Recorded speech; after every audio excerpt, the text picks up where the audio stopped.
et étudier le livre de Romains, particulièrement le chapitre 8 du livre de Romains, à cause de ce que c'est comme un résumé, non seulement du Nouveau Testament, mais on dit que c'est aussi un résumé même de toute la Bible. Le chapitre 8 de Romains dit avec tout ce dont la Bible a parlé. Et connaître cela sera à notre avantage. Connaître cela va nous apporter va nous faire plus de bien et ça va nous aider de grandir un peu plus. Nous avons dit mercredi que le livre de Romains, ce n'est pas le lait, c'est la nourriture solide. Amen. Donc si vous voulez grandir, si vous voulez évoluer dans votre marche chrétienne, vous devez connaître la révélation que ce livre nous donne. Alléluia. Amen. Et je sens dans mon cœur que je vais essayer de panacher un peu pour rendre ça beaucoup plus vivant. Je ne veux pas juste rester dans le côté doctrinal, enseignement de la chose, mais je veux aussi prêcher avec un exemple bien précis. Amen. Et pour vous permettre de mieux comprendre. Et c'est pour cela que je veux qu'on commence d'abord notre lecture. Bon, effectivement, commençons avec Romains 8. Romains 8, nous allons lire les 2 premiers versets. Si Dieu me permet, aujourd'hui, je vais développer la loi de l'esprit de vie en Jésus-Christ. Amen, amen. Cette loi, c'est le grand-père de toutes les lois de guérison, de tous les versets de guérison. Amen. Ça veut dire que c'est la clé de la délivrance. C'est la clé de la libération. C'est la clé de la victoire en Christ. Alléluia. Alléluia. Et je veux vraiment m'attarder dessus. Donc rapidement, allons-y. Romains 8, le verset 1er, il est dit « Il n'y a donc maintenant aucune condamnation. » Oui, je vais vous inviter à prendre vos Bibles. Vous qui nous suivez en ligne, ne prenez pas le temps seulement d'écouter. Posez vos regards dans la parole de Dieu et ça va vous permettre de mieux comprendre un certain nombre de choses.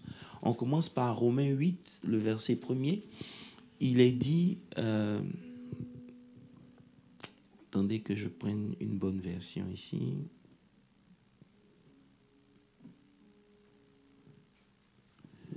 Ok. Voilà. Il dit... Il n'y a donc maintenant aucune condamnation pour ceux qui sont en Jésus-Christ. En effet, la loi de l'esprit de vie en Jésus m'a affranchi de la loi du péché et de la mort. Car chose impossible à la loi parce que la chair la rendait sans force, Dieu l'a condamné dans le péché de la chair en envoyant à cause du péché son fils, son propre fils, dans une chair semblable à celle du péché, et afin que la justice de la loi fût accomplie en nous, qui marchons non selon la chair, mais selon l'esprit. Amen. Amen. Lisons ensemble Genèse 32. Je sais que beaucoup de gens se demandent qu'est-ce que Genèse vient faire ici et tout, mais c'est important pour faire le parallèle entre les deux pour qu'on puisse mieux comprendre. La Bible dit, Genèse 32, le verset 1er, la Bible nous dit que Jacob poursuivit son chemin et des anges de Dieu le rencontrèrent. En les voyant, Jacob dit, c'est le camp de Dieu. Et il donna ce lieu le nom de Mahanaïm. Jacob envoya au-devant de lui des messagers à Esau, son frère, au pays de Séir, dans le territoire d'Édom. Et il leur donna cet ordre. Voici, vous direz à mon seigneur Esau, ainsi parle ton serviteur Jacob. J'ai séjourné chez Laban et je suis resté jusqu'à présent. J'ai des bœufs, des ânes, des brebis, des serviteurs, des servantes. Et j'envoie l'annoncer à mon Seigneur pour trouver grâce à tes yeux. Les messagers reviennent auprès de Jacob en disant, nous sommes allés vers ton frère et il marche à ta rencontre avec 400 hommes. Verset 7, Jacob fut effrayé et saisi d'angoisse et il partagea en deux. Quand les gens qui étaient avec lui, les brebis et les bœufs et les chameaux, il s'est dit, si Esau vient contre l'un de ses camps et le bat, l'autre camp qui restera pourra se sauver. Seigneur, nous voulons bénir ta parole ce matin parce qu'elle est la vérité. Éternel des armées, nous avons besoin de toi encore une fois de plus ce matin. Seigneur, nous ne voulons pas étaler une connaissance humaine, mais nous voulons qu'au travers de ces ondes, Seigneur, la vérité de la parole de Dieu soit prêchée avec efficacité et puissance. Seigneur, l'ennemi ne pourra pas nous faire taire. Il ne pourra pas fermer cette bouche que toi-même tu as oint et appelée depuis la fondation du monde. Seigneur, nous savons que peu importe ce qui se passe, ce message sera entendu. Et c'est pour cela que nous te bénissons. Nous voulons te confier ce live. Que les airs soient couverts du sang de l'agneau. Que les équipements soient plongés dans le sang de l'agneau. Qu'aucune manipulation, interférence diabolique ne puisse opérer au milieu de nous jusqu'à ce que ce live finisse. Seigneur, nous te confions ce moment. Réveille quelqu'un qui est couché. Parle à l'esprit de quelqu'un dans cette maison qui m'écoute. Et que, Seigneur, la vie soit transmise au travers de ce message. Seigneur, prends toute la gloire ce matin. Dans le nom de Jésus, nous avons dit Amen. Amen, amen. Que Dieu vous bénisse. Alléluia. Alléluia. Voilà, donc nous avons dit que nous voulons commencer une étude sur le livre de Romains, spécialement Romains 8, qui est comme un pilier de la vie chrétienne. Mercredi, nous avons dit que à cause de la nature doctrinale de Romains, du livre de Romains, il est important qu'on étudie un certain nombre de choses. On voit aujourd'hui que quand les chrétiens ne sont pas forts, ils ne sont pas forts simplement parce qu'il leur manque une fondation. Et la fondation, c'est la doctrine, la connaissance de la parole de Dieu. Amen. Et nous allons prendre le temps de nous étaler, parler d'un certain nombre de choses pour éclairer et donner des éléments nécessaires pour que notre vie chrétienne puisse aller à un autre level. Quelqu'un me dit Amen. Amen. Donc, sans plus tarder, parce que mercredi, on va revenir sur les différents chapitres où il a parlé de la justification, toutes ces choses. On va revenir sur chapitre 1, 2, 3 jusqu'au chapitre 8. Mais les dimanches, on va s'atteler seulement sur le chapitre 8 qui va aussi expliquer les autres chapitres. C'est pour cela que lorsqu'on commence avec le premier verset du chapitre 8, il commence par une déclaration qui est forte. Il dit, il n'y a donc maintenant aucune condamnation pour ceux qui sont en Jésus-Christ de Nazareth. Est-ce que je peux commencer par dire que ce n'est pas une pensée de Paul. Ce n'est pas juste un souhait. C'est une vérité, c'est un fait qui est établi. Alléluia. C'est une conséquence spirituelle de certains événements qui ont eu lieu dans la vie de Jésus. Et donc Paul, après un certain nombre de temps, a découvert dans sa marche avec Dieu. Il faut rappeler ici que lorsque Paul écrit le livre de Romains, c'est après 25 ans de sa conversion. Donc ici, il a eu le temps d'expérimenter la parole de Dieu, expérimenter la vie chrétienne. Comme vous et moi, Paul, dans sa marche, a connu beaucoup de choses qu'il ne comprenait pas. C'est pour cela que, quand vous lisez le chapitre 7, il dit « Malheureux que je suis, misérable que je suis, qui peut me délivrer ?» Parce que lorsqu'il s'est converti, il s'est converti avec l'envie de servir Dieu. Il s'est converti avec la volonté de rester dans la vérité, d'être obéissant avec Dieu. Mais dans la marche avec Dieu, il a découvert qu'en lui, il y avait des choses qui existaient qu'il ne savait pas. Et c'est pour cela qu'il disait que le bien que je veux faire, je ne le fais pas. Et c'est le mal que je ne veux pas faire que je fais. Donc ça veut dire qu'il a marché comme vous et moi. C'est pour ça que vous allez voir beaucoup de chrétiens qui essaient de mener une vie de sainteté par leur propre volonté. Je ne sais pas pour vous, mais je peux vous dire que ça ne marchera jamais. Parce que Paul, finalement, lorsqu'il écrit cet épître, il a découvert les mystères qui étaient rattachés avec sa marche chrétienne et il a compris que ce qui se passe en lui est spirituel. Ce n'est pas une question physique, c'est une question spirituelle. C'est pour cela que lorsqu'il parvient à la révélation, il crie de façon très forte, il n'y a plus de condamnation pour celui qui est en Christ. Alléluia. Amen. Ça veut dire qu'il crie pourquoi? Parce qu'il a découvert que ce qui le condamnait ne peut plus le condamner. Amen. Donc il est parvenu à un niveau de conscience qui fait qu'il n'est plus condamnable. Quelqu'un me dit amen. Amen. Et c'est ce niveau de confiance, de conscience là que nous devons avoir ici à la génération des vainqueurs. Quelqu'un me dit amen. Amen. Maintenant je vais commencer par dire, mais pourquoi il commence comme ça? Pourquoi il parle de condamnation? Qu'est-ce qui le condamnait?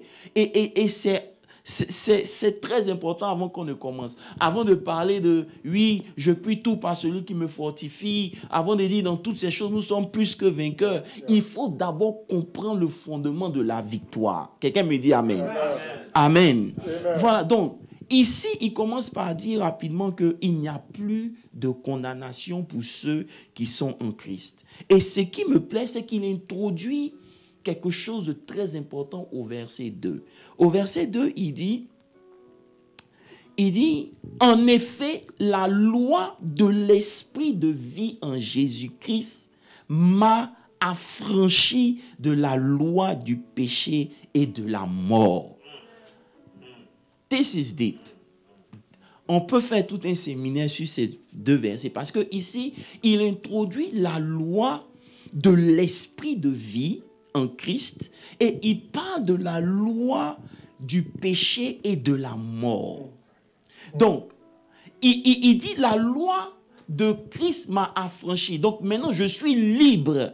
Je suis libre de quoi? D'une loi qu'on appelle la loi de la mort, du péché et de la mort. Alléluia. Et pour comprendre ça, il faut aller très loin dans la parole de Dieu. Alléluia. Je vais commencer d'abord par dire que la loi du péché et de la mort, ce n'est pas la loi de Moïse. Alléluia. La loi de Moïse est parfaite. Si vous lisez, je crois Romains 7, le verset 12, je crois. Allons-y, pasteur André, essayons de trouver ça. Romains 12, verset 7. 7, 12. Non, 7.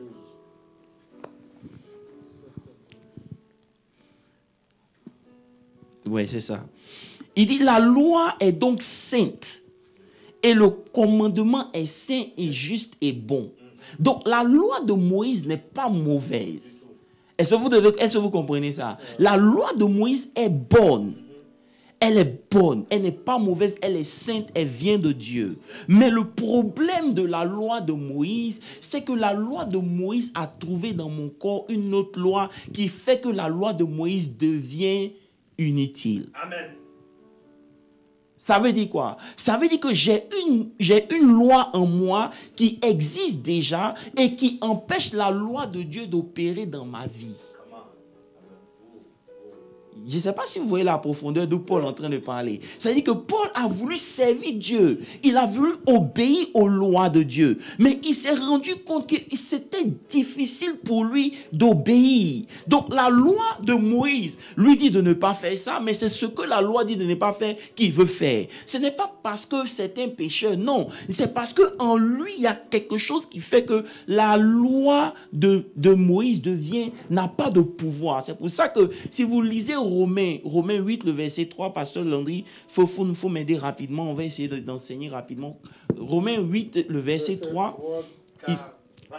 Vas-y. Car chose impossible à la loi. Car chose impossible à la loi de Moïse. Parce que la chair la rendait sans force. Parce que la chair la rendait sans force. Dieu a condamné le péché dans la chair. Est-ce que vous comprenez un peu? Parce que le but, c'est de comprendre. Est-ce que vous me suivez? Donc, la Bible dit que, il dit au verset 3, que la loi de Moïse qui était bonne et sainte dans le chapitre 7, et la chair l'a rendue nulle et sans effet. Donc, la loi de Moïse qui devait produire un certain nombre de choses dans nos vies ne pouvait pas parce qu'il y avait une autre loi supérieure qui rendait cette loi inutile dans nos propres vies. Est-ce que vous me comprenez un peu? Et c'était ça la loi du péché. Maintenant, il faut, dans le souci de comprendre, il nous faut retourner à Genèse. il nous faut retourner à Genèse pour enseigner un certain nombre de choses. Alléluia. Amen. Si vous retournez dans la parole de Dieu, vous allez voir que dans Genèse 2, le verset 9, Genèse 2, le verset 9. L'Éternel Dieu fit pousser du sol des arbres de toute espèce, agréables à voir et bons à manger, et l'arbre de la vie au milieu du jardin, et l'arbre de la connaissance du bien et du mal. Est-ce que vous comprenez ici? Déjà ici, la notion de la vie dans Genèse existait. Est-ce que vous me comprenez un peu? Maintenant, quand Dieu crée l'homme, la Bible dit que Dieu crée l'homme à son image et selon sa ressemblance. Et l'homme devient une âme vivante. Quand l'homme, vas-y. Genèse 2, verset 7. Verset 7. L'Éternel Dieu forma l'homme de Il la forma poussière de l'homme la de terre. poussière. Il souffla dans ses narines un souffle de vie et l'homme devient un être vivant. En anglais, l'homme devient un mind vivant.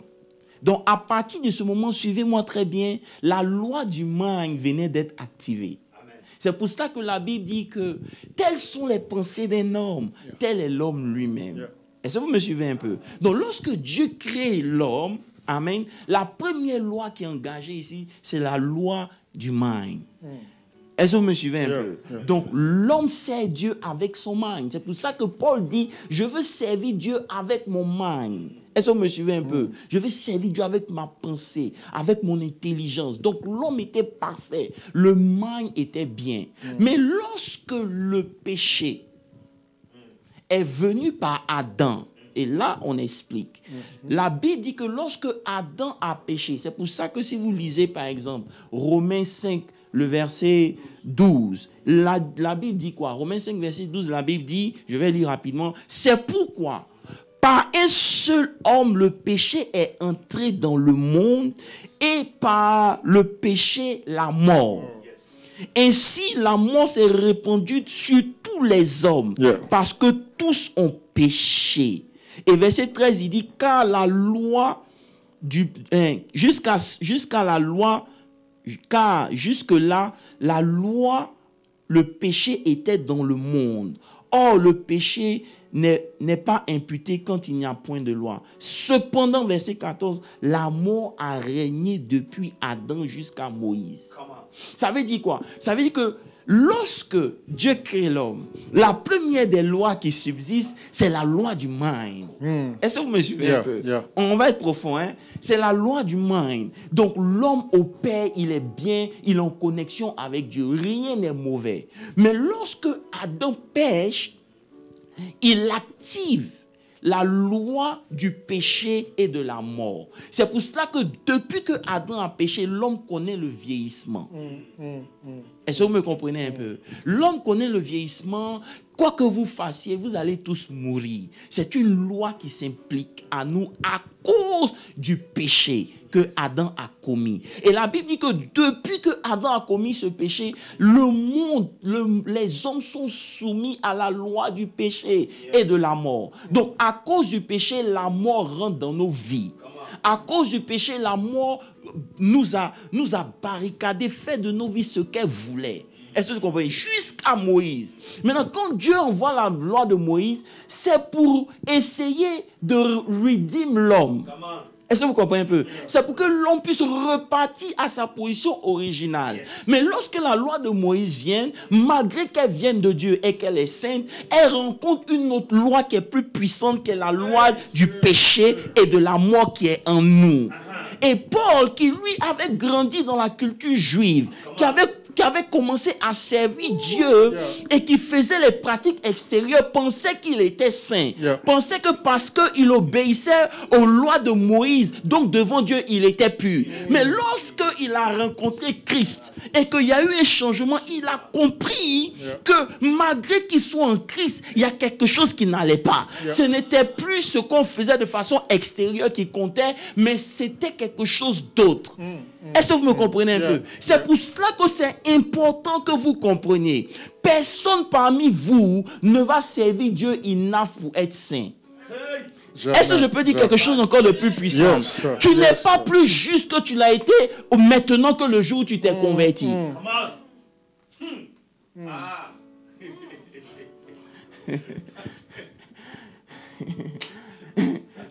Tu n'es pas plus juste aujourd'hui que tu l'as été le jour où tu t'es converti.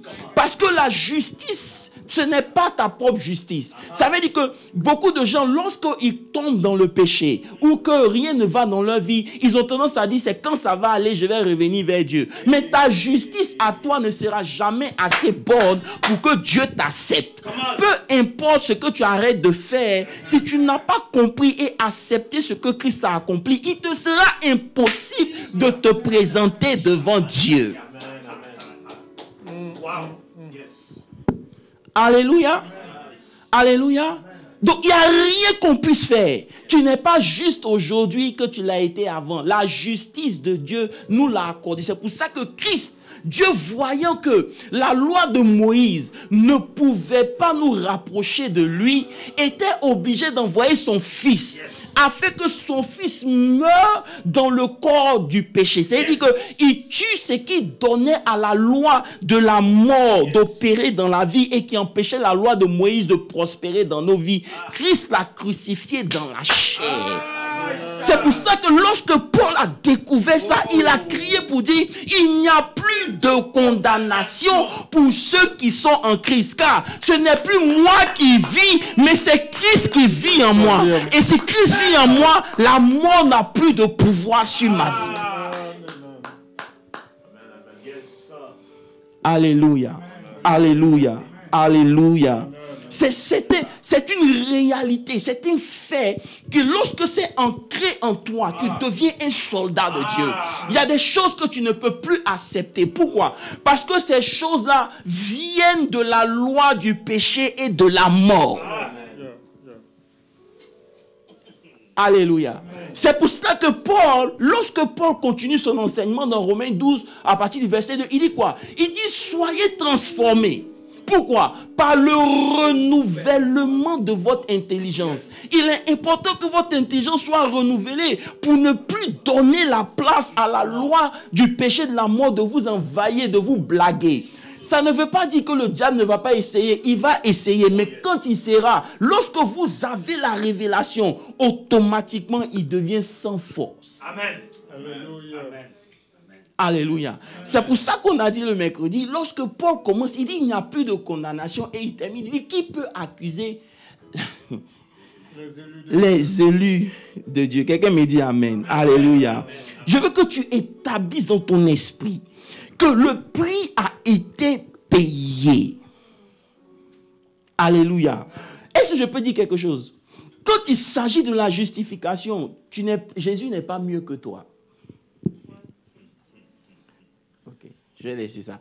Lorsque Dieu nous regarde, il ne nous regarde pas au travers de nous-mêmes. Il nous regarde au travers de Christ. Donc ça veut dire que devant Dieu, Christ et toi, vous êtes à la même position. Yes. Mais Christ est supérieur. Est-ce que vous comprenez un peu? Du point de vue de Dieu, quand il nous regarde, il voit Christ en nous. Yes. Donc c'est Christ qui voit. Alléluia. C'est pour cela que lorsque Jacob a voulu voler la bénédiction, il était obligé de porter les vêtements de son frère aîné qui était jaune et Saul. Il devait se tenir devant le Père. Il ne peut pas se tenir le Père devant tant que Jacob, c'est impossible. Il faut qu'il revêtisse le frère. Donc qu'est-ce qu'il a fait? Il a porté les vêtements de son frère. Et son père lui dit, approche-toi. Et c'est pour ça que Dieu a permis que son père soit aveugle. Parce que lorsque le sang de Jésus est appliqué, le père devient aveugle. Il ne voit plus celui qui est en face de lui, mais il voit le fils qui est au travers de lui. Quelqu'un peut me dire amen? Amen. C'est pour cela que quand Dieu veut nous bénir, il ne nous bénit pas parce qu'on est Jacob, mais il nous bénit parce qu'il pense que c'est Esau qui est là. Voilà. Donc, lorsque les chrétiens n'ont pas encore compris ça, ils vont le confesser, mais eux-mêmes, ils vont se culpabiliser. Est-ce que vous me comprenez un peu? Et oh my God, il y a Et c'est pour cela que les hommes sont méchants. Parce que les hommes veulent que tu payes pour prouver que tu es juste. Mais Dieu, il a sacrifié son fils pour te rendre juste. Alléluia. Donc tu n'as plus rien à prouver, mais parce que tu es juste, maintenant tu dois prouver que le sacrifice a eu de la valeur. Pendant que les hommes, ils vont rester devant toi. C'est pour ça que quand tu fais une erreur, ils n'oublient pas.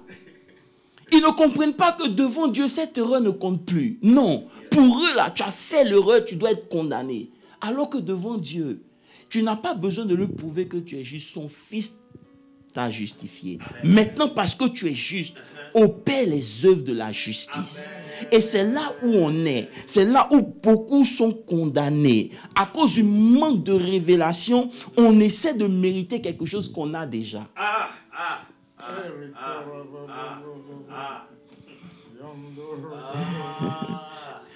Alléluia.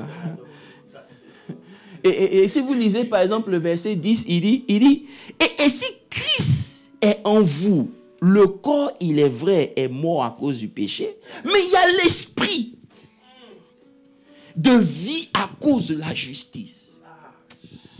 Vous savez, ces lois sont deux forces qui essaient de tourmenter ou de contrôler le cœur de l'homme.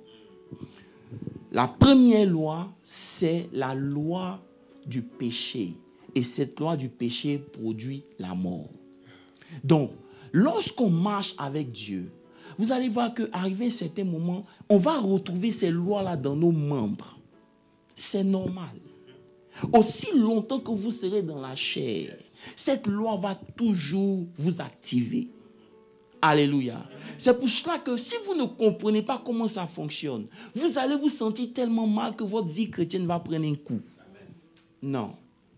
Cette loi est toujours en vous. Mais, Paul dit, j'ai marché comme ça. J'ai fait des choses que je ne voulais pas. Jusqu'à ce que je comprenne que de la même manière dont le premier Adam est venu et a péché et a engendré ou il a activé la loi de la mort et du péché, de cette même manière, il y a eu un second Adam. Jésus n'est pas venu simplement pour que tu parles en langue. Non, il est venu pour te sauver de la loi du péché et de la mort. Et c'est pour cela qu'il dit, dans Jean 10, verset 10, c'est le résumé. Il dit, le voleur, il ne vient que pour voler, pour détruire, pour nuire. Ça veut dire que la loi du péché et de la mort, lorsqu'elle a été activée, elle avait pour mission de te put down, de te détruire, de te voler, de te déstabiliser. Mais le Fils est venu, pourquoi? Pour donner la vie, vie en abondance. Et c'est pour cela qu'il dit que celui qui a le Fils, selon Jean 5, verset 12, celui qui a le Fils, à quoi? Il a la vie abondante. Quelqu'un me dit amen. Amen. Donc Christ est venu pour qu'on ait cette vie abondante. Donc c'est une réalisation. Et aujourd'hui, avant d'aller plus en profondeur, je veux qu'on réalise un peu ce que Paul a compris. C'est pour cela que j'ai pris le texte de Jacob. Parce que Jacob, lorsqu'on le rencontre dans comment on appelle ça, dans Genèse 32, il a marché avec Dieu. C'était pas... Regardez, retournons, pasteur Landry, s'il te plaît, retourne dans Genèse 32. Dans Genèse 32, s'il te plaît. Et je veux que tu lises le premier verset. Je veux simplement dire d'abord... Jacob poursuivit son chemin, et des anges de Dieu le rencontrèrent. En les voyant, Jacob dit, c'est le camp de Dieu. Et il donna à ce lieu le nom de Manaïm. Amen, pasteur. Écoutez, voilà un chrétien. C'est l'image de celui qui n'a pas encore découvert la révélation de Romains 8, le verset 2. Il marche avec Dieu et il reconnaît les anges. Écoutez, ce n'est pas permis à tout le monde de reconnaître les anges.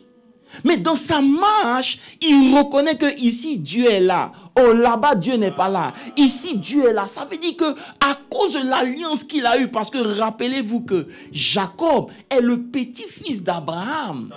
Jacob n'est peut-être pas parfait, mais c'est celui-là dont Dieu a utilisé pour se faire un peuple. Je ne sais pas si vous comprenez un peu. Ça veut dire que les faiblesses et les manquements de Jacob pour Dieu n'étaient rien. Il n'a pas pris son père, non, hein? Non.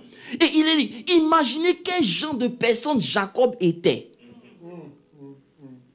Il n'y avait aucune trace d'intégrité, de sainteté dans la vie de Jacob. Même son nom même indiquait qu'il était trompeur.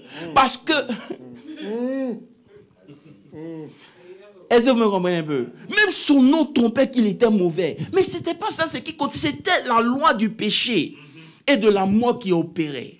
Jusqu'à ce qu'il rencontre dans Genèse 32 l'ange. On en arrive là. Mais je veux dire quoi? Regardez, un gars qui voit Dieu. Mais, lisez le verset 7, s'il vous plaît. Okay. Verset 7. Jacob fut très effrayé. Jacob fut très effrayé et saisi d'angoisse. Arrêtons-nous là.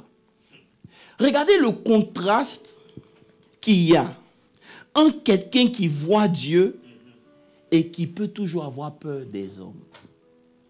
Est-ce que ça ne vous dérange pas? Comment tu peux voir Dieu, Papa JB? Tu vois Dieu, Pasteur Landry. Ça veut dire que quelque part, tu es ouvert au monde spirituel. Tu as la notion de Dieu. Mais lorsqu'il envoie des messagers par là à son frère, et qu'on lui dit que Joe, le gars là ici, il vient avec des soldats contre toi, automatiquement il n'a pas peur. Il est frappé d'effroi. C'est-à-dire c'est un domaine supérieur. Vous me suivez un peu? Et c'est ça où Dieu était obligé de dealer aussi avec Paul pour que Paul comprenne. Frère, vous allez marcher avec Dieu, mais vous ne connaissez pas Dieu. Jusqu'à ce que vous ayez la révélation des choses que Christ a accomplies à la croix pour nous. Amen. Sans ça, la peur et la mort vont continuer d'opérer dans nos vies à longueur de journée. Comment quelqu'un qui a expérimenté Dieu, qui a vu la fidélité de Dieu, comment Dieu l'a béni chez Laban, comment Dieu s'est révélé à lui lorsqu'il était à Péniel et tout ça. Dieu a tout fait pour lui, mais il continue d'avoir peur. Le travail de la peur dans la vie d'un enfant de Dieu, c'est le travail de l'esprit du péché et de la mort. Est-ce que quelqu'un me suit? Mais ce que j'aime dans l'histoire, c'est que pendant que tout le monde a rejeté Jacob, c'est là que Dieu se souvient de Jacob. Amen. Je veux profiter simplement parce que ça me plaît de le dire. Je veux rappeler à quelqu'un, lorsque tu as été rejeté par les autres, c'est maintenant que Dieu veut commencer quelque chose avec toi. Amen. C'est un fait. Amen. Pourquoi? Parce que Dieu, il peut te réinitialiser. Il peut te changer, te transformer et te réutiliser. Amen. Pendant que le beau-père ne voulait plus de lui, son frère veut le tuer, Dieu maintenant se présente à lui. Alléluia. Vous comprenez? Dieu a la capacité de nous réinitialiser, de transformer tout. Et je veux profiter pour dire que ce n'est pas encore fini, c'est maintenant ça commence. Et au travers le test de Jacob, je veux encourager tout un vainqueur. Peut-être que tu peux ne pas venir à l'église maintenant, mais c'est important parce que c'est le moment où Dieu veut te réinitialiser pour les choses qui doivent arriver. Et pour ça, je peux continuer pour dire quoi? Pour dire que il était important. Ok, on va rester dans le test. Alléluia. Quelqu'un me dit Amen. C'était important, c'est pour ça que Pasteur Moses, lis le verset 2 de Genèse 32. Genèse 2, verset 2. Non, Genèse 32. 32, verset 2. En les voyant, Jacob dit, c'est le camp de Dieu, et il donna à ce lieu le nom de Manaïm. Ok, continue. Verset 3. Jacob envoya devant lui... Lis d'abord, laisse tout ça à cause du temps. Lis le verset 24, s'il te plaît.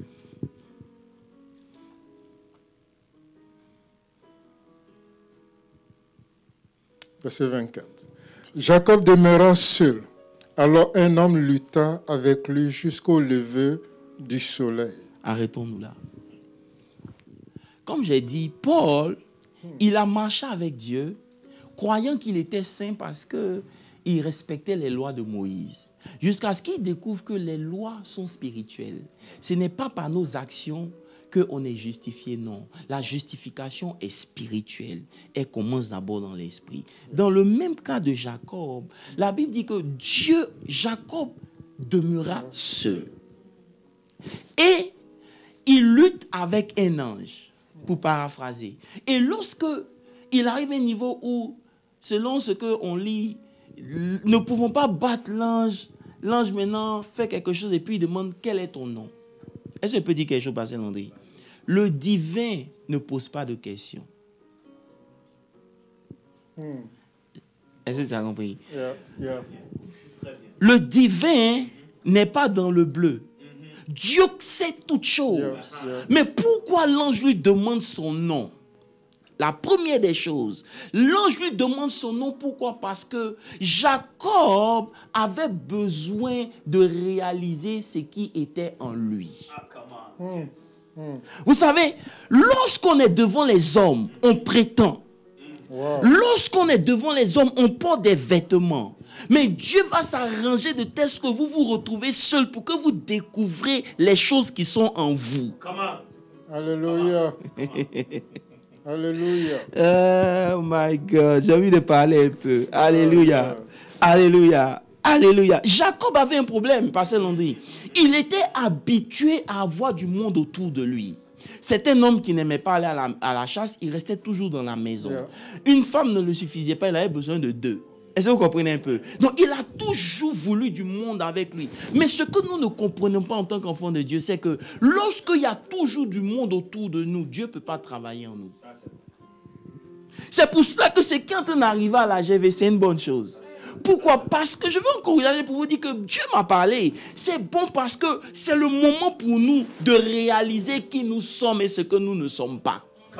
Parce que lorsqu'il y a du monde autour de vous, vous avez la prétention de dire ce que vous pensez être, qu'en réalité, vous ne l'êtes pas. Et Dieu qui nous aime, vous pouvez fuir, il va vous rattraper quelque part, il va vous emmener seul pour que vous soyez en face de qui vous êtes. Et c'est ce que Paul a réalisé. Du chapitre 1 jusqu'au chapitre 7, il a réalisé qui il était. Il y a un niveau de conscience que tu dois prendre, de réalisation de qui tu es. Tu peux faire devant les hommes, mais pas devant Dieu. La vie chrétienne, on ne peut pas la faire pendant longtemps. Arrivé à un certain moment, Dieu va te confronter à une réalité de ce que tu penses que tu es.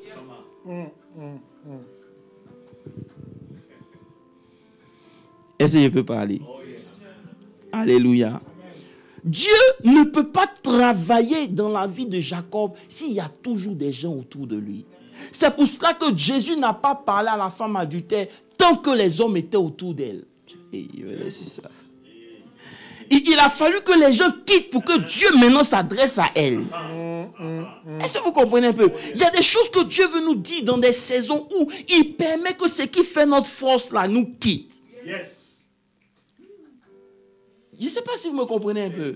C'est pour cela qu'il a permis que Jacob se retrouve seul. Maintenant, qu'est-ce que Jacob fait?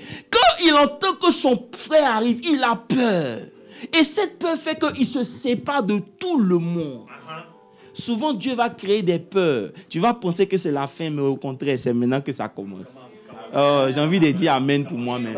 C'est maintenant que ça commence. Et j'ai un message prophétique pour l'église. Je dis à la GV que c'est pas fini. C'est maintenant que ça va commencer. Alléluia. Alléluia. On avait besoin des gens, on crée les programmes, on cherche les validations. Arrivé à un moment donné de notre marche chrétienne, on n'a plus besoin de quelqu'un pour nous valider. On est qui nous sommes parce que Dieu sait qui nous sommes. Dieu nous a mis à nu. On a vu nos faiblesses. On comprend ce que nous sommes et ce que nous ne sommes pas. Amen. Amen. Alléluia. Alléluia. Quand Jésus arrive chez Jairus, il chasse tout le monde avant de travailler. Frère, Dieu va permettre que dans la salle d'attente, il y a les familles autour de toi. Mais quand le physicien doit t'opérer, On te ramène seul. Et beaucoup parmi nous, on ne comprend pas ce qui se passe dans la saison où nous sommes. Malgré que les portes sont ouvertes, Dieu fait quelque chose, mais c'est normal. Parce que pour l'autre chapitre où tu es, tu dois pouvoir rentrer à Canaan sans peur. Ça veut dire que les choses de l'esprit du péché et de la mort doivent mourir en chacun d'entre nous avant d'expérimenter les choses que Dieu a prévues pour nous. Alléluia. Quelqu'un me dit Amen? Alléluia. Dieu ne pourra jamais travailler en nous lorsque notre confiance vient, lorsqu'il y a des gens autour de nous. Alléluia. Et c'est pour cela que c'est maintenant on voit qui est chrétien. Je vais ouvrir cette parenthèse pour dire, j'ai été choqué des gens qui, quand l'église est fermée, nous appellent pour chercher à comment faire pour payer leur dîme pendant qu'il y en a qui se réjouissent. Ça veut dire que c'est pour eux l'occasion de ne pas faire quelque chose. Mais vous n'avez pas compris. L'église, ce n'est pas le building. Lorsque vous avez rencontré Dieu, vous ne pouvez pas dormir avec votre dîme dans votre main. C'est une malédiction. Yes. Alléluia. Amen. Il y a un homme de Dieu qui disait que j'ai été béni parce qu'un jour le Seigneur m'a dit, ne considère pas que tu es payé à 10 000. Considère que tu es payé à 9 000. Malgré que tu sois payé à 10 000. Et en appliquant ce principe, ma vie a pris une autre tournure. Souvent, lorsque l'ennemi veut nous détruire, il opère. Tout ce qui arrive là, ne pensez pas que c'est faux. C'est là que vous devez relever votre vie chrétienne. C'est là que vous devez affirmer que vous êtes des enfants de Dieu. Qu'il y ait église ou pas, vous allez chercher le moyen de faire ce que Dieu vous demande de faire. C'est en cela que la nature des plus que vainqueurs émerge en chacun d'entre nous. C'est trop facile. Il y en a, il n'y a plus l'église. Bon, il n'y a pas de lieu d'espace, donc c'est fini. Non. Il y a des femmes qui m'ont appelé, papa, j'ai fait comment? Mon âme a été choquée. J'ai dit, mais quel level de compréhension? Et souvent, Dieu est obligé de nous faire passer par ce chemin pour qu'on réalise en fait. Oh, je vais aller plus loin à cause du temps. Alléluia. Dieu occasionne des choses pour que tu restes seul. Dis Amen. Amen. Ne méprise jamais. Et Paul, il a fallu que Paul soit seul pour qu'il analyse ce qui se passe en lui en fait. Vous comprenez un peu? Je vous donne un peu le background. Il analyse, il dit mais attends. Bon, moi je suis le grand Paul. C'est vrai que je n'ai pas commis tel péché, mais mes pensées ne font qu'aller vers là-bas. Qu'est-ce qui se passe? C'est là que Dieu lui dit, tu n'es rien, tu n'es qu'un misérable. Alléluia. Amen. Vous savez, dans la présence de Dieu, tu prends conscience de qui tu es et qui tu n'es pas. Dans la présence de Dieu, tu es appelé à être franc avec toi-même. C'est pour ça que beaucoup de gens n'aiment pas être seuls. Parce que quand ils sont seuls, ils doivent faire face à qui ils sont. Et ils ont besoin d'être honnêtes avec eux-mêmes. Donc Dieu va créer des occasions pour que vous vous retrouviez seuls. Pour que vous regardiez dans votre miroir et puis dites, voilà. C'est toi qui es là. Dis, dehors, tu es le grand. Mais ici, qui tu es? C'est là que tu vois le faux qui demeure encore en toi. Tu vois que, en fait, tu n'es pas mieux que les autres, non. C'est facile de condamner les autres pour un péché que toi, tu ne fais pas. Mais si on veut rentrer en profondeur, toi-même, tu fais des choses pires que les autres même ne font pas. Et c'est seul que Dieu permet ça. Donc, Dieu permet à Jacob de réaliser, alléluia, qu'il est temps qu'il y ait un switch. Et le switch qui s'est passé, c'est quoi? C'est que, je prends cet exemple que vous comprenez. Jacob, toute sa vie, a marché avec sa capacité à tromper les autres. Jusqu'à ce qu'il rencontre l'ange. Ça veut dire que l'ange lui enlève ce qui fait sa force et qu'il puisse commencer à s'appuyer sur Dieu pour avancer. J'ai envie de dire quelque chose ici.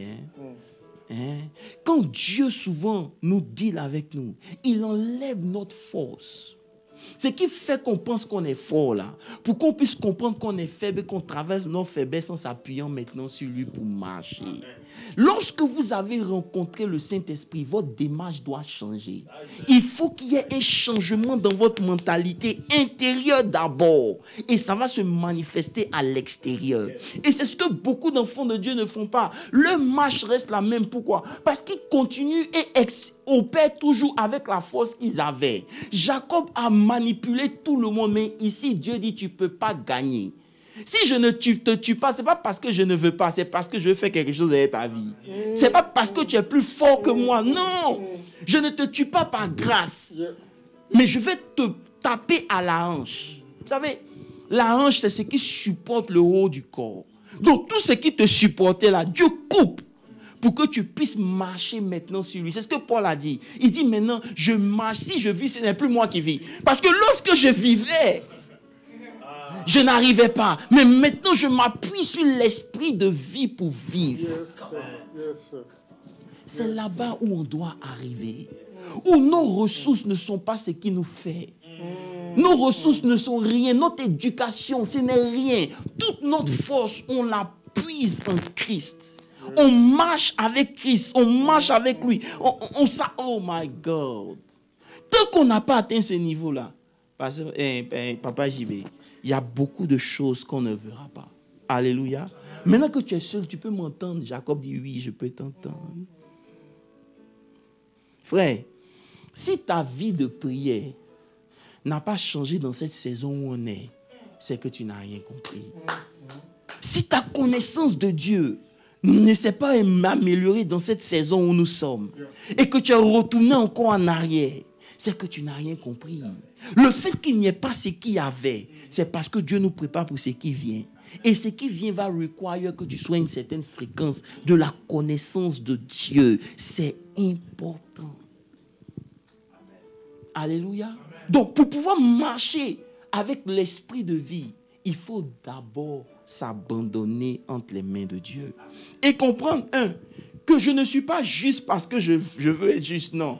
C'est Dieu qui me fait la justice. Alléluia. Est-ce qu'on peut dire Amen très fort? C'est pour ça que, Pasteur Landy, lit rapidement 2 Corinthiens 3, verset 5.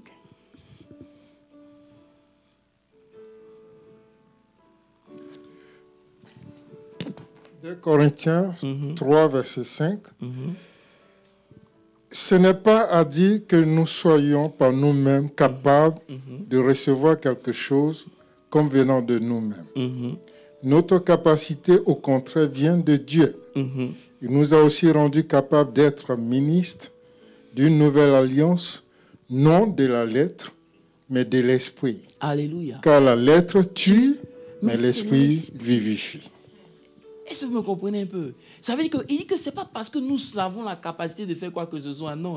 Mais c'est parce qu'on a compris que le Saint-Esprit qui est venu là, il n'est pas venu pour qu'on parle en langue seulement, mais il est venu influencer notre habilité afin qu'on comprenne, oh Jésus, qu'on peut faire tout si simplement on lui laisse la place. Alléluia. Si seulement on lui laisse la place, le Saint-Esprit va prendre le relais. Est-ce que vous me comprenez un peu? Il dit, notre capacité là, elle est en Christ. J'ai envie de pousser encore. Je vais dire que je vais m'attarder un peu sur ce verset, puis je vais m'arrêter là. Lis le verset 7, Pasteur Moses. Il dit que la lettre là, ça tue. Les œuvres, ça tue. Mais l'esprit, c'est celui qui donne vie. Maintenant, on va le verset 7. Or, si le ministère de la mort, gravé avec des lettres sur des pierres, a été glorieux au point que les fils d'Israël ne pouvaient fixer leurs regards sur le visage de Moïse à cause de la gloire de son visage. Bien que cette gloire fût passagère, combien le ministère de l'Esprit ne sera-t-il pas plus glorieux? Arrêtons-nous là. C'est-à-dire que Paul a compris que tout ce que Moïse a fait là, ça pouvait être glorieux, mais ce n'est pas glorieux.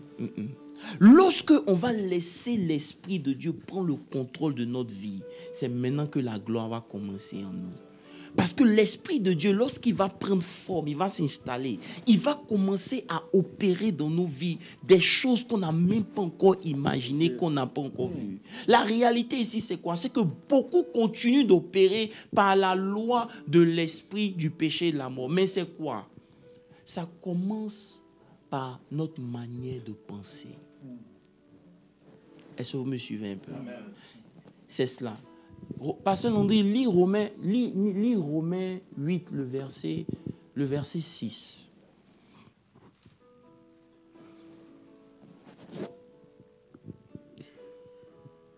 Romains 8, verset 6. 6.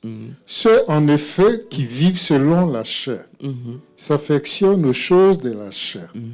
Tandis que ceux qui vivent selon l'esprit s'affectionnent aux choses de l'esprit. Continue. Et l'affection de la chair, c'est la mort.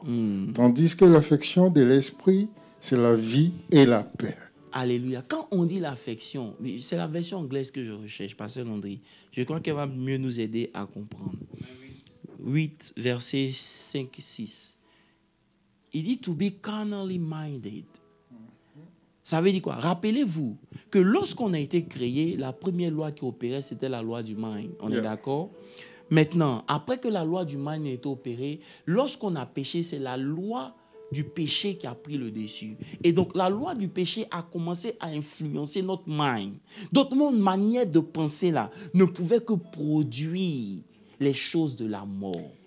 Est-ce que vous me suivez un peu? Maintenant, si on est en Christ et que l'Esprit de Dieu vit en nous, que l'Esprit de Dieu est présent en nous, l'Esprit de Dieu maintenant veut pouvoir se déployer. Mais il se déploie où? En influençant notre mind. C'est pour cela qu'il dit, Pasteur Landry, quoi? 35? Non, verset 8. Verset 6. Verset 6. Yeah. On commence au 5. Tu peux commencer au 5. 12. 12.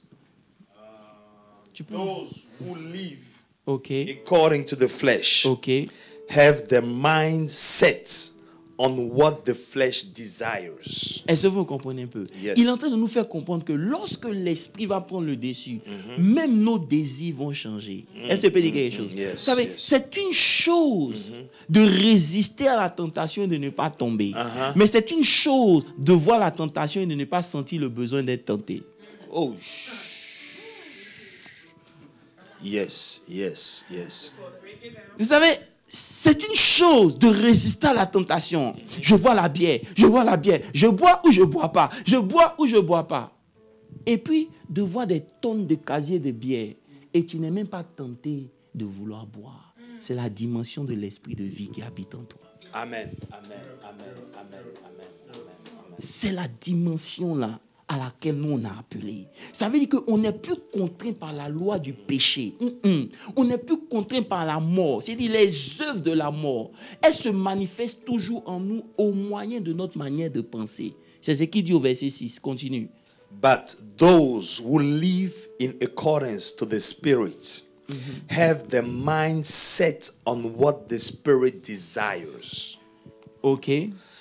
Je continue. Yeah, vas-y. The mind governed by the flesh is death, Est-ce que vous me suivez un peu? but the mind governed by the Spirit is life C'est-à-dire and que, peace. c'est-à-dire que le mind qui est gouverné par la chair, c'est la mort. Maintenant, vous devez comprendre que la chair, ce n'est pas l'impudicité. Non, c'est ta manière de penser qui ne s'accorde pas à la parole de Dieu. Ça va produire la mort. Par exemple, tu vas à l'hôpital et on te dit que oui, voilà, tu es malade. C'est ce que le médecin a dit. C'est la loi du péché et de la mort qui subsiste dans ton corps. Mais lorsque tu as découvert la révélation, qu'est-ce qui se passe? Il doit avoir un switch. Tout Pourquoi? à fait. Parce que cette loi n'a plus le droit d'opérer, parce qu'il y a une nouvelle loi qui opère, c'est la loi de la vie. C'est pour cela qu'arrivé à un certain moment, la mort ne peut pas même t'effrayer. Non! Come on. Non! Oh, j'ai envie de dire des choses ici, mais on va aller doucement. Alléluia. Tu ne peux pas penser comme un pécheur. Tu ne peux pas penser, oh non, je ne suis pas digne. Non! C'est la loi de l'esprit de mort qui influence ton mind. Yes. Non! Devant Dieu, tu es digne, comme il est dit là. Tu n'es pas plus juste que tu es aujourd'hui que tu l'étais lorsque tu t'es converti. quand tu comprends cette réalité, quelque chose se passe. Donc, il dit to be carnally minded, c'est la mort. Ça veut dire que la position que ton mind va prendre, c'est ce qui va produire la vie ou la mort dans ta vie. Amen. Alléluia. Amen. Donc aujourd'hui, l'esprit de vie est en nous. La loi de l'esprit qui est supérieure habite en nous. Christ en nous, l'espérance de la gloire. Mais qu'est-ce qu'on fait? On ne yelle pas, on ne, comme on dit ça en français, on ne s'appuie pas sur cette loi pour marcher une nouvelle vie. Regardez, avant que Jacob ne puisse rentrer sur le territoire, Dieu a dû briser sa force pour qu'il s'appuie sur lui pour rentrer à Canaan. Ça veut dire quoi? Si on veut expérimenter les choses dont la Bible parle, on doit s'appuyer sur Dieu et abandonner nos propres forces et nos propres capacités. C'est impossible d'opérer sur la promesse, le promised land, si tu continues de penser que c'est toi qui fais. Non, ce n'est pas toi, c'est Christ en toi qui fait. Alléluia. C'est pour ça que lorsque Paul commence, il commence d'abord par cette vérité. Il dit, il n'y a plus de condamnation. Ça veut dire quoi? Ça veut dire que lorsque tu regardes ta vie et que tu vois que les choses qui appartiennent à la mort commencent à prospérer, tu as le droit d'y mettre fin. Amen. Amen. Ces deux lois-là opèrent en nous. Chacun essaie de prendre le contrôle. C'est à toi maintenant de te discipliner, non seulement de découvrir cette loi, de les appliquer afin de voir le résultat. Amen. C'est ce que je disais à quelqu'un. Je disais, laisse-moi te dire quelque chose. L'argent ne peut pas te rendre spirituel. Mais être spirituel va te donner l'argent. Amen. Amen. Pourquoi? Parce que lorsque tu deviens être spirituel, il y a certaines choses qui viennent dans ta vie. Mais les gens même qui ont l'argent, ils cherchent à ce qu'un pasteur prie pour eux. Pourquoi? Parce que tout leur argent ne peut pas leur donner d'opérer un certain level.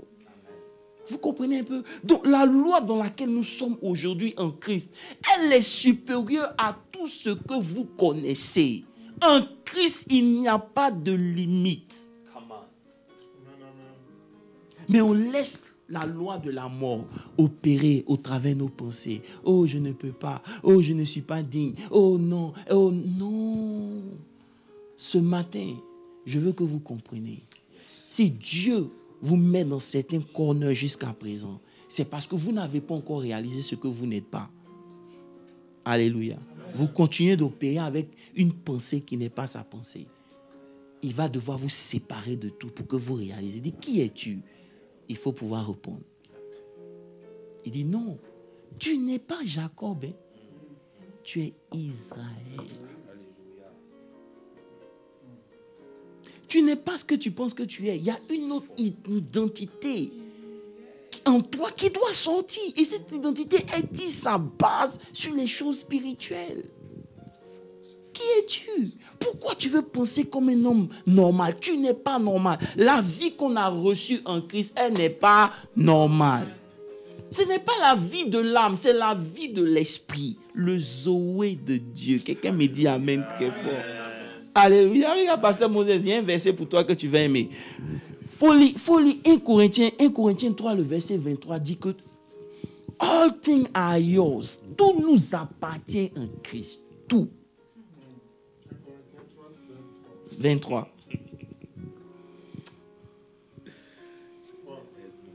Tout est pour vous et vous êtes à Christ et Christ est en Dieu. Aïe, aïe, aïe. Il dit, tout est pour vous. Vous qui me suivez là, tout est pour vous. Et pasteur Moses continue.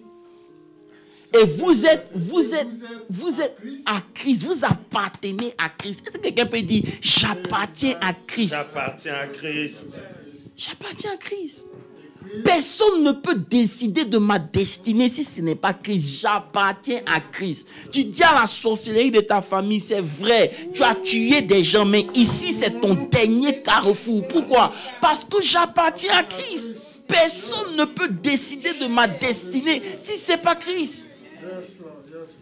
Tout t'appartient, mais ça opère avec ta capacité à te plier à la loi de l'esprit de vie.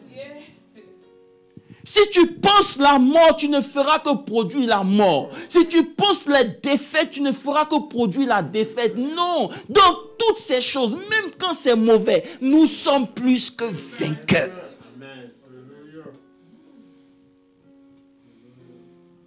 Il dit, l'âme qui pêche, c'est l'âme qui meurt. Mais le péché a été condamné. La Bible dit, regarde par exemple 2 Corinthiens 5, le verset 21. Il dit, Christ est devenu péché. 2 Corinthiens 5, verset 21. Il dit, Christ est devenu péché pour que toi, tu aies la justice. C'est lui qui n'a point connu le péché. Il a fait devenir péché pour nous, afin que nous devenions en lui justice de Dieu. Voilà. Je sais que beaucoup de choses ont été dites, Église, mais je veux que vous preniez le temps d'aller réécouter cet enseignement. Amen. Alléluia. Amen. Amen. Je veux m'arrêter ici pour lire le verset. Je vais lire Romains 8. Jesus.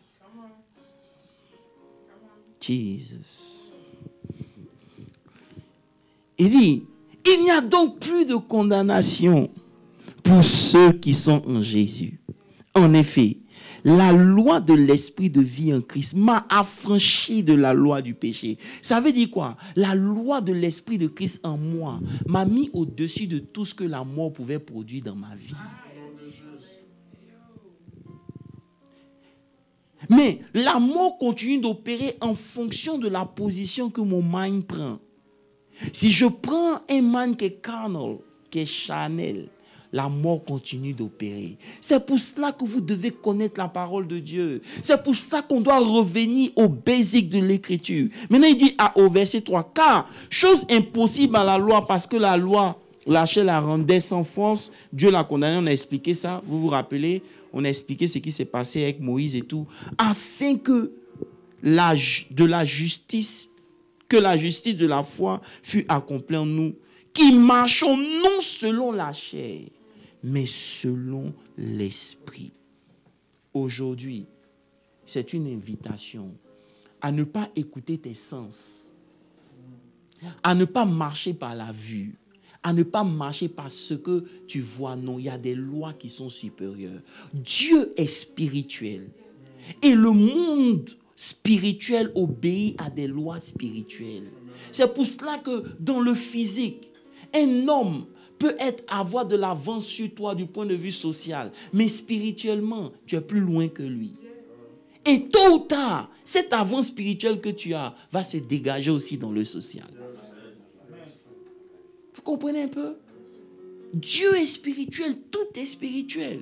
Est-ce que vous me suivez un peu? Marcher selon l'esprit, c'est ne pas affectionner les choses de la chair. On a pensé que non, c'était les œuvres de la chair. Non, je vais revenir dessus. C'est le self, le moi. Le moi est le péché. Moi. Le péché, là, il est caractérisé par le moi, par l'orgueil, par la fierté pour des choses inutiles.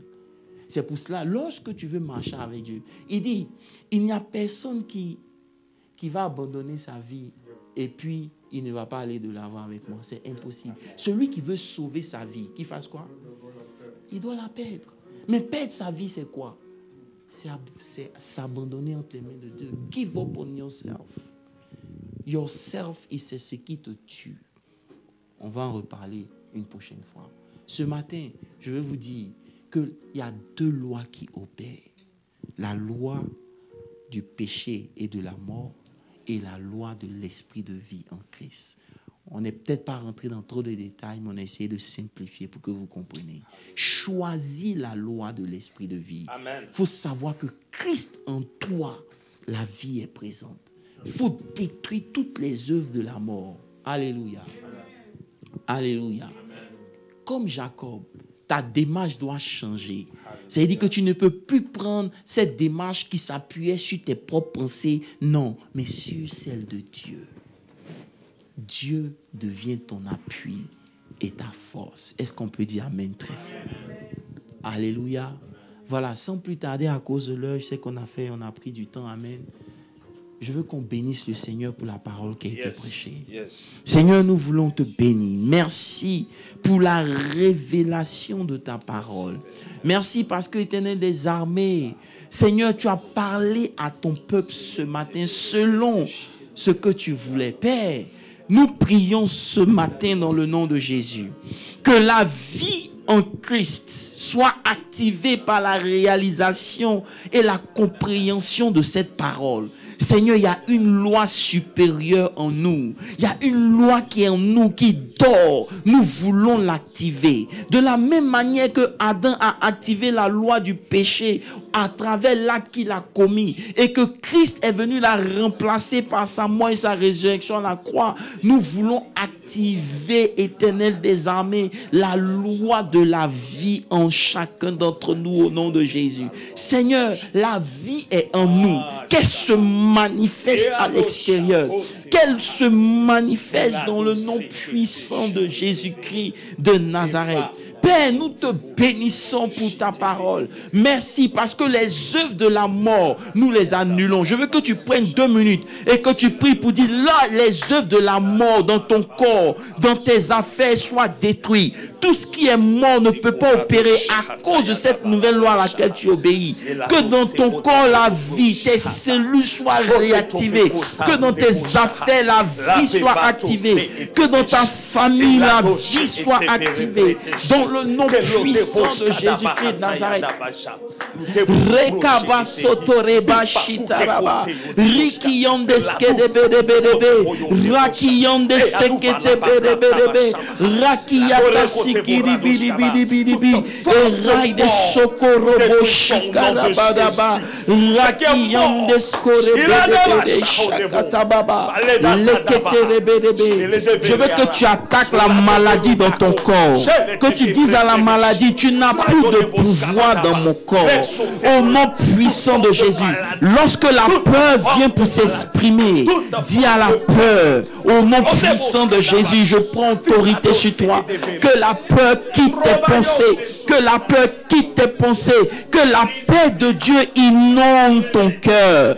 Que la paix de Dieu inonde ton cœur. Dans le nom puissant de Jésus-Christ de Nazareth. Je veux terminer pour dire, si vous lisez la Bible, vous allez voir qu'il y a toujours le bien et le mal. Si vous lisez la Bible, vous allez voir qu'il y a la joie, il y a la douleur, il y a la mort, il y a la vie. C'est comme si dans la Bible, il y a 2 branches. Et tu dois toujours choisir une branche. Et c'est ça que comme il s'appelle, Paul essaie de nous faire comprendre. Choisis la branche de la vie afin que tu vives. La vie et la mort sont au pouvoir de la langue. Ça veut dire que ce que tu auras choisi, tu vas l'exprimer. Si tu choisis la vie dans tes propos, il y aura la vie. Et cette vie va prendre forme. Bienvenue dans cette étude. Bienvenue sur cette nouvelle série qu'on a intitulée Le chrétien de Romains 8. Et aujourd'hui, nous avons commencé par parler par l'esprit, la loi de l'esprit de vie. Que Dieu vous bénisse, que sa grâce surabonde sur vous, pasteur. Pasteur Landry, tu peux venir au nom de Jésus. Amen, amen, amen.